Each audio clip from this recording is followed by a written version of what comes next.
si dharura kwetu huko Mombasa, Malindi, ni wapi, alikwenda hija akaona ni starehe tu yeye.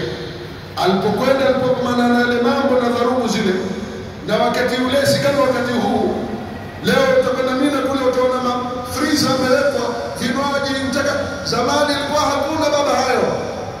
Watoka ndani ya hema utafuta chakula, utakwenda kwa Nigeria kabla ya masaa fulani usikie harufu hapa ukuizoea. Leo mashallah unaweza kula ndani ya mahema. Ndani ya mahema kuna mafriza, kuna mafriji ya vinywaji mbalimbali. Haya kwa nyuma hakuna shaka. Tumekwenda kupambana nao sasa hakuna haya. Sasa kuna baba yale hisia zake zimwambia hija ni starehe. Akakusanya akenda akaziona zile dharubu. Kaona mara tumbona huku mara mina vioni foleni namna hii. Basi akajikaza kaza akamaliza.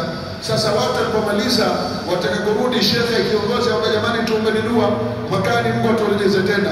Asema shekhe sikiza, omba Mungu akubali hii tulofanya. Mambo kurudi mwakani la siweko haya.